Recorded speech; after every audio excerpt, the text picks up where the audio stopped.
Dear student, welcome to tech study online portal everything for technical student. यदि आप किसी भी टेक्निकल एग्जाम सेमेस्टर एग्जाम की तैयारी कर रहे हैं तो आप हमारे चैनल को सब्सक्राइब कर लीजिए, जिससे कि आपकी तैयारी और अच्छे से हो सके। जैसा कि पता है कि यूपीपीसीएल TG2 एग्ज़ाम डेट आ गया है। काफ़ी बच्चे अपना एडमिट कार्ड डाउनलोड कर चुके हैं और संभवतः पेपर आपका 20 मार्च से शुरू हो जाएगा। तो 20 मार्च से किसी का 20 मार्च को है, तो किसी का 22 मार्च को है, किसी को 28 मार्च को है। तो डेट आ गया, एडमिट कार्ड भी आ गया। तो जैसे आपकी तैयारी इस समय पीक पे चल रही होगी, उसी पैटर्न पर देखते हुए और उसी चीज़ों को देखते हुए हम कुछ महत्वपूर्ण क्वेश्चन जो पूरे सिलेबस के से MCQ टाइप क्वेश्चन है उसको हम डिस्कस करेंगे। तो ऐसे ही टॉप 25 यहाँ पे आप देख सकते हैं, UPPCL TG2 top 25 MCQ set 1। ऐसे ही आपको निरंतर सेट मिलता रहेगा जब तक कि आपका पेपर कंप्लीट ना हो जाए। ऐसे ही इंपॉर्टेंट क्वेश्चन का 25 क्वेश्चन MCQ टाइप क्वेश्चन का सेट मिलता रहेगा, जो कि आपके पूरे सिलेबस से कवर किया गया होगा। कुछ इलेक्ट्रॉनिक से होगा, तो कुछ आपका पावर सिस्टम से होगा, कुछ मशीन से होगा। तो टॉप 25 MCQ सेट के माध्यम से हम आपके पीछे जितनी भी चीज़ें आप पढ़ चुके हैं उसको रिवाइज कराएंगे। उसमें से काफ़ी क्वेश्चन आपके लास्ट ईयर के पेपर में पूछा गया है या पूछे जाने की संभावना है। तो आइए इसको डिस्कस किया जाए। फर्स्ट क्वेश्चन आप देख सकते हैं, FET में कितने PN संधि होते हैं। FET क्या होता है? FET को हम कह सकते हैं कि यह फील्ड इफेक्ट ट्रांजिस्टर होता है, जिसे FET कहते हैं। यह वोल्टेज कंट्रोल डिवाइस है। FET का पूरा नाम है फील्ड इफेक्ट ट्रांजिस्टर। पहला यह, और दूसरा यह कि FET को हम वोल्टेज कंट्रोल डिवाइस कहते हैं। तो आपसे पूछा जा सकता है कि FET कौन सा कंट्रोल डिवाइस है। यह वोल्टेज कंट्रोल डिवाइस है। FET में पूछ रहा है कि कितने PN संधि होते हैं। तो ऑप्शन एक ए है 1, ऑप्शन बी है 2, ऑप्शन सी है 3 और ऑप्शन डी है इनमें से कोई नहीं। तो FET में 2 PN संधि होते हैं। तो B is the right option of the given question. Second question देखें, कह रहा हार्न गैप तड़ित चालक का प्रयोग करते हैं।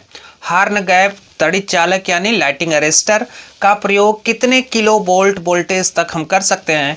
तो ऑप्शन ए है 11 kV, ऑप्शन बी है 33 kV, ऑप्शन सी है 66 kV और ऑप्शन डी है 132 kV। तो जो हार्न गैप तड़ित चालक का या हार्न गैप लाइटिंग अरेस्टर का प्रयोग हम करते हैं वह 11 किलो वोल्ट तक हम करते हैं। ये इंपॉर्टेंट क्वेश्चन है, इसको याद रखिएगा। नेक्स्ट क्वेश्चन देखिए, कह रहा है कि परमाणु का औसत व्यास होता है। परमाणु का औसत व्यास होता है यानी परमाणु जो कक्षा जो परमाणु का नाभिक परमाणु होता है, वह जो सर्कुलर उसका ऑर्बिट होता है, उसको कह सकते हैं कि उसका जो ऑर्बिट है उसका व्यास किस रेंज का होता है, औसत व्यास कितना होता है। तो ऑप्शन ए है 10⁻⁸ मीटर, ऑप्शन बी है 10⁻⁶ मीटर, ऑप्शन सी है 10⁻10 मीटर और ऑप्शन डी है इनमें से कोई नहीं या 0। तो c is the right option of the given question. जो परमाणु का औसत व्यास होता है वो 10⁻10 मीटर के बराबर होता है। नेक्स्ट क्वेश्चन देखें, क्वेश्चन नंबर 4 क्या कह रहा है कि CB यानी कॉमन बेस ट्रांजिस्टर में फेज परिवर्तन होता है। तो हमें पता है कि ट्रांजिस्टर ट्रांस प्लस रजिस्टर जो रेजिस्टेंस या प्रतिरोध के मान को परिवर्तित कर दे, ट्रांसफर कर दे। ट्रांजिस्टर हमारा 3 प्रकार का हो गया, ठीक है, और भी कॉन्फ़िगरेशन के आधार पर, कॉन्फ़िगरेशन यानी विन्यास के आधार पर, common base, common collector, common emitter. तो कॉमन बेस ट्रांजिस्टर में फेज परिवर्तन होता है। ऑप्शन ए है 0 डिग्री, ऑप्शन बी है 90 डिग्री, ऑप्शन सी है 180 डिग्री और ऑप्शन डी है 360 डिग्री। तो जो कॉमन बेस ट्रांजिस्टर में फेज परिवर्तन होता है यह 0 डिग्री होता है। ये कई बार आपके पेपर में आया हुआ है, इसको ध्यान से देखिएगा। नेक्स्ट क्वेश्चन देखिए, कह रहा है कि PN संधि डायोड किस अवस्था में कार्य करता है। PN संधि डायोड आपको पता है कि कई प्रकार का होता है। वो आपका डायोड हमारा PN संधि डायोड भी हो सकता है, शॉटकी डायोड हो सकता है, वैरेक्टर डायोड हो सकता है, जीनर डायोड हो सकता है, LED हो सकता है। ये सब डायोड के प्रकार है। तो जो सबसे आसान या कह सकते हैं कि नॉर्मल उपयोग किया जाता है सामान्य अवस्था में, PN संधि डायोड किस अवस्था में कार्य करता है। तो ऑप्शन ए है फॉरवर्ड, ऑप्शन बी है रिवर्स, ऑप्शन सी है बोथ और ऑप्शन डी है इनमें से कोई नहीं। तो जो PN संधि डायोड किस अवस्था में कार्य करता है, तो सामान्यतः वह फॉरवर्ड अवस्था में कार्य करता है, रिवर्स अवस्था में वह ओपन सर्किट की भांति कार्य करता है। नेक्स्ट क्वेश्चन देखें, क्वेश्चन नंबर 6 क्या कर रहा है, PN संधि डायोड AC धारा के किस चक्र में कार्य करता है। हमें पता है कि AC जो होता है वो टाइम के साथ उसका मान और डायरेक्शन दोनों बदलता रहता है। तो एक बार पॉजिटिव, एक बार नेगेटिव, एक बार पॉजिटिव, एक बार नेगेटिव, जैसे हम कह सकते हैं साइनसोइडल वेव। तो PN संधि डायोड AC धारा के किस चक्र में कार्य करता है। ऑप्शन ए है धनात्मक, ऑप्शन बी है ऋणात्मक, ऑप्शन सी है दोनों, ऑप्शन डी इनमें से कोई नहीं। तो पी एन संधि डायोड हमेशा आपके धनात्मक चक्र में कार्य करता है। नेक्स्ट क्वेश्चन देखें, क्वेश्चन नंबर 7 क्या कर रहा है, तत्व के सबसे छोटे कण को कहा जाता है। इंपॉर्टेंट क्वेश्चन है, तत्व के सबसे छोटे कण को क्या कहा जाता है। ऑप्शन ए है परमाणु, ऑप्शन बी है अणु, ऑप्शन सी है नाभिक और ऑप्शन डी है इलेक्ट्रॉन।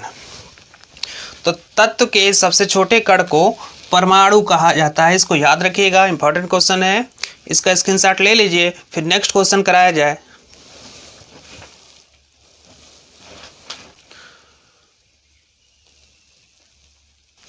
नेक्स्ट क्वेश्चन देखें, क्वेश्चन नंबर 8 क्या है, पीएन संधि डायोड किस स्विच की भांति कार्य करता है। पीएन संधि डायोड किस स्विच की भांति कार्य करता है, तो हमें पता है कि पीएन संधि डायोड एक स्विच की भांति कार्य करता है जो कि यूनिलैटरल या यूनि डायरेक्शन होता है।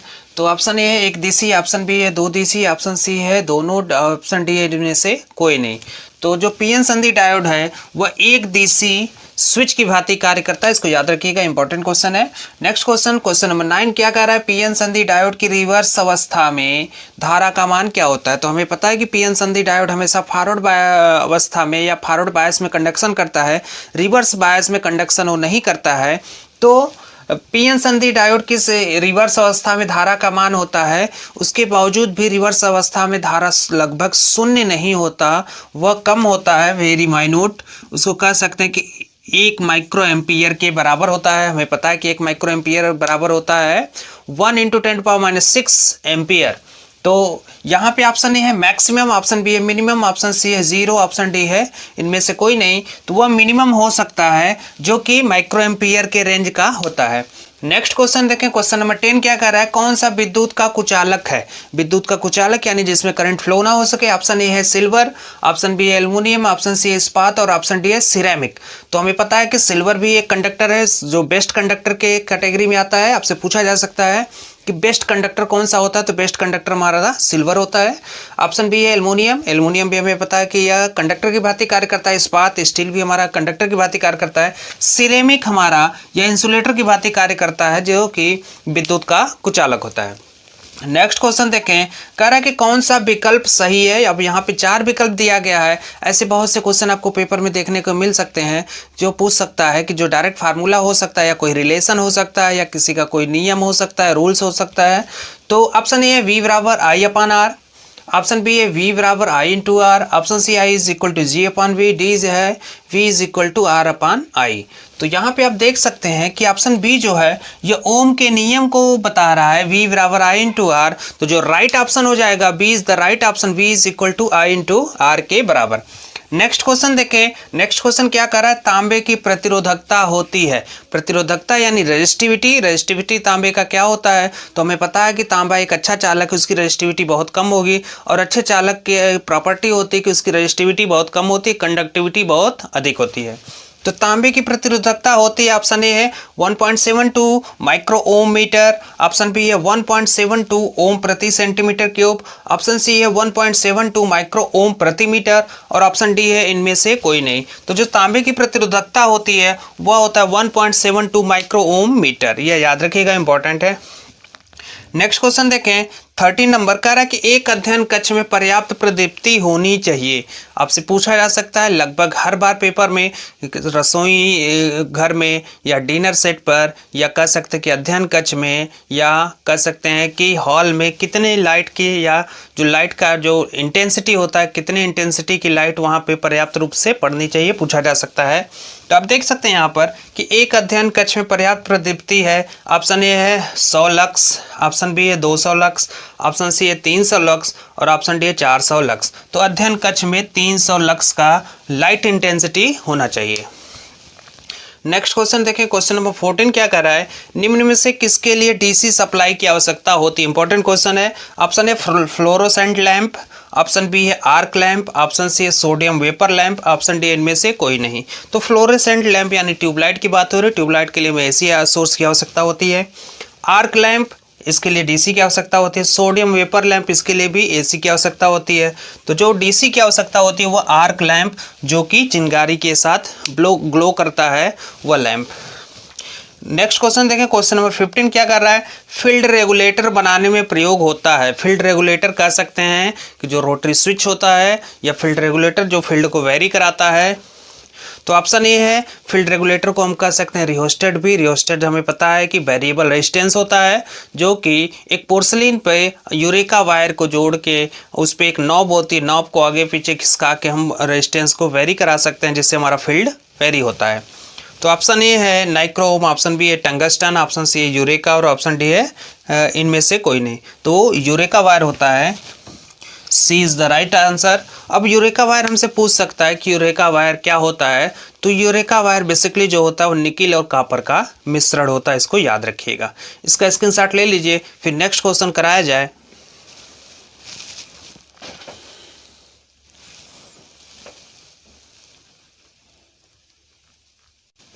नेक्स्ट क्वेश्चन देखें, क्वेश्चन नंबर 16 क्या है, रेफ्रिजरेटर का हार्ट होता है, यानी रेफ्रिजरेटर जो होता है उसका हार्ट या दिल होता है। तो option A evaporator, option B है कंप्रेसर, ऑप्शन सी है थर्मोस्टेट, ऑप्शन डी इनमें से कोई नहीं। तो जो रेफ्रिजरेटर का जो हार्ट होता है वह होता है कंप्रेसर। नेक्स्ट क्वेश्चन देखें, 17 नंबर क्वेश्चन क्या कर रहा है, केबल के धात्विक कवच के ऊपर कौन सा भाग होता है। तो यह आपको पता होना चाहिए कि इससे संबंधित एक क्वेश्चन हर बार पूछता है। उसको याद रखने के लिए आपको यह याद रखना होगा, जो ट्रिक है सिम्बॉस। सिम्बॉस क्या होता है, कंडक्टर अंदर से जो हमारा केबल होता है उसके अंदर की तरफ से हम देखना चाह रहे हैं, अंदर से बाहर की तरफ आए तो conductor, insulation, metal, bedding, armouring, sealed. याद रखिएगा, कंडक्टर, इंसुलेशन, मेटल या metallic sheath, bedding, armouring, sealed, यह होता है अंदर की तरफ से। तो केबल के धात्विक कवच के ऊपर का कौन सा भाग होता है, तो धात्विक कवच के ऊपर का भाग देखेंगे। अब धात्विक कवच हमारा यह मेटेलिक सीट हो गया, मेटेलिक सीट के ऊपर का कौन सा भाग है, बेडिंग, तो बी आ रहा है। तो अब अगर अंदर पूछे कि अंदर का कौन सा भाग है तो वह इंसुलेशन होगा, ठीक। अगर बाहर पूछे तो एम के बाद क्या आ रहा है, बी आ रहा है, M for metallic, B for bedding. तो मेटेलिक के ऊपर का या धात्विक कवच के ऊपर का जो भाग होगा वह होगा सी, जो होगा बेडिंग। सिम्बास याद रखेंगे। इससे संबंधित एक क्वेश्चन आपको हर बार यूपीपीसीएल TG2 के पेपर में देखने को मिलता है। तो आप सिर्फ एक चीज याद रखिएगा, सिम्बॉस।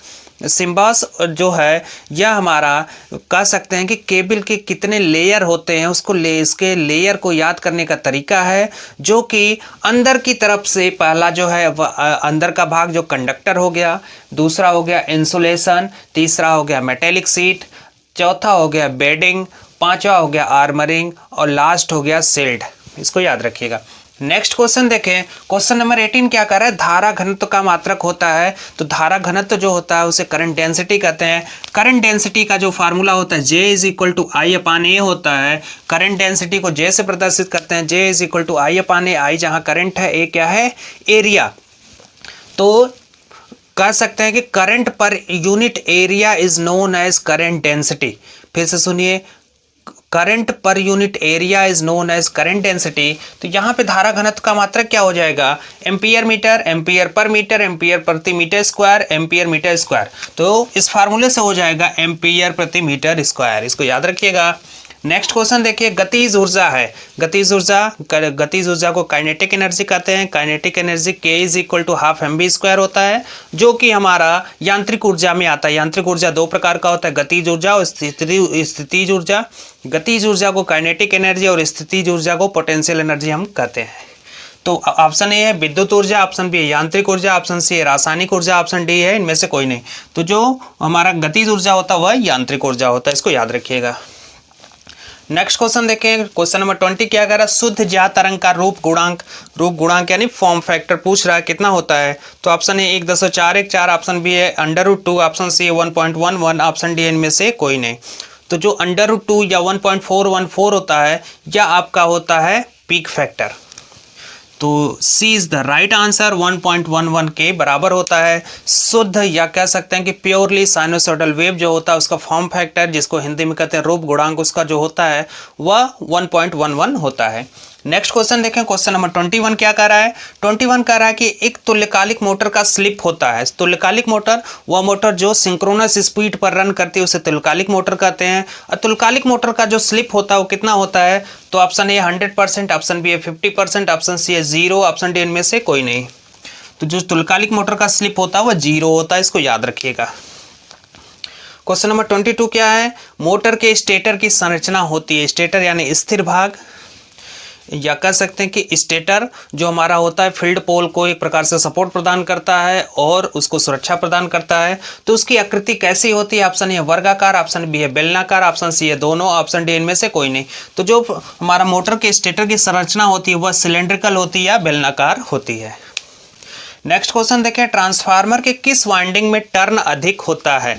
तो आपको पता है कि ट्रांसफार्मर म्यूचुअल इंडक्शन के सिद्धांत पे कार्य करता है। ट्रांसफार्मर हमारा वोल्टेज के आधार पे स्टेप अप स्टेप डाउन होता है। अब वोल्टेज कम या अधिक होता है टर्नों के आधार पर। जिस साइड का टर्न अधिक होगा उधर वोल्टेज अधिक होगा और उसके रिस्पेक्ट में हमारा करंट कम होगा, और जिस साइड का टर्न हमारा कम होगा उधर वोल्टेज कम होगा, उसके रिस्पेक्ट में हमारा करंट अधिक होगा। तो कह रहा है कि ट्रांसफार्मर के किस वाइंडिंग में टर्न अधिक होता है? तो टर्न अधिक कहने का मतलब यह हो गया कि जिधर टर्न हमारा अधिक होगा उधर हमारा वोल्टेज अधिक होगा। तो यहाँ पे देखिए LT वाइंडिंग यानी लो टेंशन वाइंडिंग, ST वाइंडिंग यानी high tension winding, primary winding, secondary winding. तो ट्रांसफार्मर की किसी भी वाइंडिंग को प्राइमरी या सेकेंडरी हम ऐसे नहीं कह सकते जब तक कि उसको सोर्स या लोड से न जोड़ा जाए। हम इसको LT और ST में से देख सकते हैं कि LT वाइंडिंग यानी कह सकते हैं कि लो टेंशन वाइंडिंग। और ट्रांसफार्मर में टेंशन या पावर सिस्टम में टेंशन का मतलब यह हो गया कि या वोल्टेज। ट्रांसफार्मर में अगर हम बेसिकली कहें, पावर सिस्टम को छोड़ दीजिए, ट्रांसफार्मर में अगर हम टेंशन की बात करें तो ट्रांसफार्मर में टेंशन का मतलब होता है वोल्टेज। तो LT वाइंडिंग यानी लो टेंशन वाइंडिंग, यानी कह सकते हैं कि जिधर का वोल्टेज कम हो low voltage winding. ST winding यानी हाई वोल्टेज वाइंडिंग। तो हाई वोल्टेज वाइंडिंग जिधर टर्न अधिक होगा वह हाई वोल्टेज देगा, तो यह हो जाएगा ST वाइंडिंग।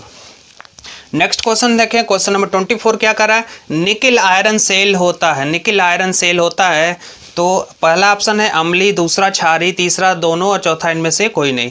तो हमें पता है कि लेड एसिड सेल जो होता है वह अम्लीय सेल होता है। उसके बाद जो है निकिल आयरन या निकिल कैडमियम सेल जो होता है वह क्षारीय सेल होता है। तो राइट आंसर हो जाएगा बी, क्षारीय सेल। लास्ट क्वेश्चन देखें इस सेट का 25वां क्वेश्चन जो लास्ट क्वेश्चन है, कह रहा है कि लेड एसिड सेल है। लेड एसिड सेल क्या है? तो ऑप्शन ए अम्लीय, ऑप्शन बी है क्षारीय, ऑप्शन सी है दोनों, ऑप्शन डी इनमें से कोई नहीं। तो लेड एसिड सेल हमारा अम्लीय सेल होता है, अभी आपको डिस्कस किया गया था। तो यह हो गया हमारा UPPCL TG2 का सेट 1, जिसमें टॉप 25 MCQ टाइप क्वेश्चन जो कि होल सिलेबस को कवर करते हुए बनाया गया था। इसका नेक्स्ट सीरीज आपको नेक्स्ट पार्ट में मिलेगा, तो इसका आप स्क्रीनशॉट ले लीजिए।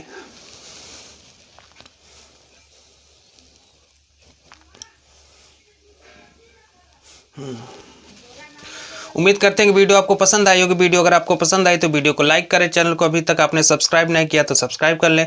यदि आप UPPCL की तैयारी कर रहे हैं तो आप हमारे चैनल पे बने रहें, जिससे कि आपके पूरे सिलेबस का रिवीजन टॉप 25 MCQ सेट के माध्यम से कराया जाएगा, जो कि पेपर की दृष्टि से पूरे सिलेबस को कवर करते हुए तैयार किया गया है और जो कि लास्ट ईयर के पेपर में भी पूछा गया है या आगे पूछे जाने की संभावना है।